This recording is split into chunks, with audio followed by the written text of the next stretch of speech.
Good afternoon. If you've just joined us, I'm Fundo Mabalane, and this is eNCA on DSTV's channel 403. To this now, the IEC says it's completed vote counting, now to capture, scan and audit those results.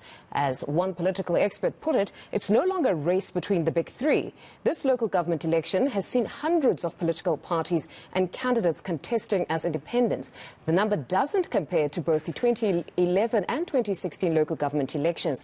So what's the reason? Let's discuss this phenomenon with expert in this field, Professor Kwandiwe Kondlo, as well as Mapaseka Muroa. Professor, thank you very much for time. Perhaps to start with you. Now, many have been saying that beyond the concessions to secure metros, the ANC needs to take a moment to reflect. And, you know, one interesting argument that I heard is that some of the disillusioned who stayed away because they see no alternative to the ANC, meaning they still hope if they commit to their project of mending their ways. Is there any truth to this? Well, one can say there is truth to some extent. People do have lots of hope on the ANC. Remember, to many people, the ANC symbolizes an organization of liberation. When they talk ANC, they talk emancipation.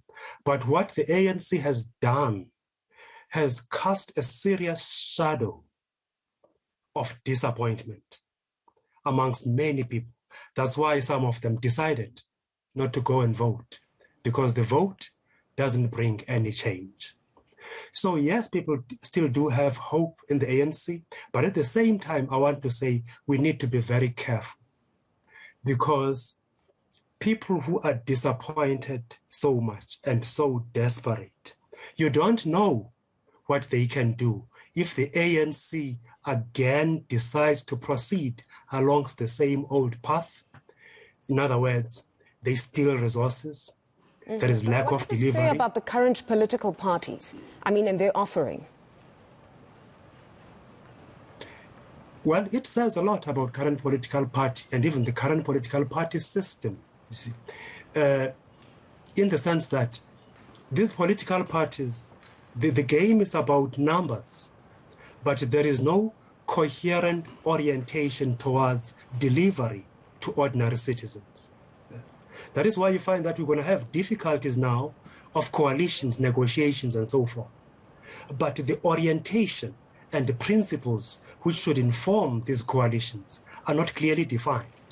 And people on the ground start to suffer once the coalitions become dysfunctional.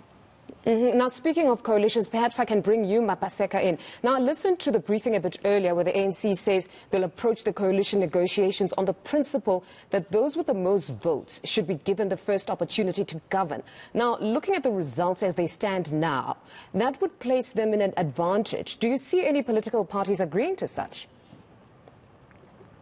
Look, what we do know is that particularly with the economic freedom fighters, the last time around, they did express that they want to govern, and that the next time that they would be voting with a political party, they would want to be given that opportunity to govern, considering the fact that they are still, even now, to some extent, kingmakers. So I think it's unfair on the side of the African National Congress to say the one that has the majority of the votes to be given a chance to govern, considering that the will of the people is not necessarily for them to govern, because they did not give them that 50% plus one. It doesn't exist. It's not there. So I think it's only fair that, for the sake of the people, that they compromise across the board.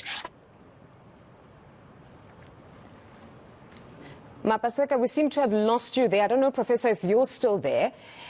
Seems like it's going to be very interesting time to start these conversations. But then perhaps to go to the parties that did fairly well, such as Action SA as a newcomer, the IFP and FF+. Let's start with just the IFP. It's seen significant growth. Now, yesterday, in fact, there was a brilliant point that was made that the management of succession could have been a factor where they were spared that whole factional battles issue and therefore approached the elections as a united team. But surely one would say beyond unity, your offering must speak to the electorate. Or what I've read today, that Buthelezi says that they lost voters when Zuma took over because it fueled some sort of rise in Zulu nationalism. Which one is it? Yes, I think Prince Buthelezi is actually, I would say, to some extent, correct, because the rise of the Zuma factor in South African politics and the ethno-nationalism that he used to marshal his support in KZN actually put eNCA Freedom Party in a very difficult position. They did lose support during that time. But eNCA is blessed in the sense that the presence of Umntwana kaPhindangene, Prince Buthelezi, is so useful because he carries a lot of historical memory, understandings of continuities and discontinuities in South African politics. That's why you see now that eNCA is actually bouncing back. The numbers are increasing. And besides that, the lie that Buthelezi was a sellout is not there. But then the issue or the conversation... Sorry to just interject there, but then the whole conversation around the planning of succession, I mean, one would say that isn't pro-democracy, where you have him still around and then you have Velekosini. I mean, the ANC has seen a lot of issues around factions because they've never managed their succession. And yesterday I just mentioned that Gwede Mantashe has once touched on that possibly they do need to manage succession. What is your take on the IFP's decision to manage that process? That's what we need in South African politics, in the political landscape of South Africa. We need managed succession. Managed succession is not necessarily undemocratic, but it's democracy which has direction, which has leadership. And that's what the IFP has actually demonstrated. And that's what the ANC needs, because the ANC has always failed to manage transitions. The transition from the Mbeki administration to the Zuma administration was badly managed. Sure, maybe they'll pay the Prince a visit. Maybe they'll pay the Prince a visit soon. Absolutely. But to the Freedom Front Plus then. Now, their policy position is quite clear. They want to amend affirmative action and land reform to protect the interests of the minorities. They haven't minced their words. Now, such right-leaning policies had very little support after 1994 and onwards. Now, what exactly is it about the current political climate that would see some leaving the DA to join the FF+? Well, it's about your traditional constituency coming back to yourself, you see. Because if you care to know, the Democratic Party, which became the DA later, absorbed a lot of Afrikaners who were traditionally part of the National Party constituency. So some of them are not happy to see what they see as the radicalization sort of the DA. Hence you find that they go back now to the Freedom Front. You see. And in fact, some of the ideals of the Freedom Front will never be realized. We know that because South Africa has crossed that particular path of transformation, national liberation, and so forth. I don't see us going back, you see.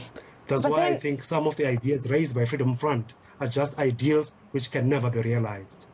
But then if we're seeing growth, in as much as you say they're ideals that can never be realized, if we're seeing growth with such a party that holds these kind of views and is not mincing its words on its policies, is it not perhaps an issue of the current rhetoric? Because now it seems it's either the left or the right, that maybe the conversation around land made them a bit more fearful, and they felt that in the Democratic Alliance, they weren't really getting what they're looking for because, again, the DA seems to want to be many things to many people, as some have said.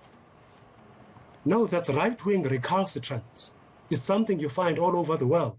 Right-wingers are clubbing together, promising each other heaven and earth. But at the end of the day, you see, at the end of the day, such rhetoric remains rhetorical. It never gets realized. got you back. Just to close with you, one question just for you. When it comes to Action SA, at first glance, it seems that Herman has actually chipped at the DA's black middle-class vote.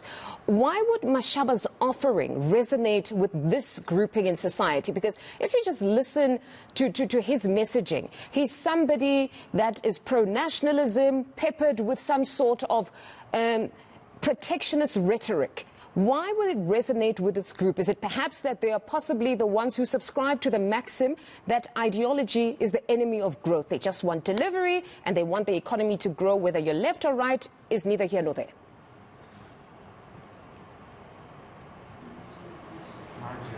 Do you want me to respond? It seems Mapaseka isn't there. Perhaps you could just give it a shot, Professor Kondlo, and then we close with you. Well, with Action SA, I think the impression is that the leader of that particular party, given his experience in business and also the few years of experience in local government, when it comes to actual delivery, he's going to excel. I think that's why many people decided to vote for him. But I'm worried about his rhetoric, a rhetoric which is anti-working class, a rhetoric which is just straight anti-ANC. I don't think that will take him far. He will need to be advised to find a new political talk, you see, because the ANC, the working class, they constitute a significant majority in South African politics. No, Professor Kondlo, a very, very interesting conversation. Unfortunately, we have to wrap. It is day 2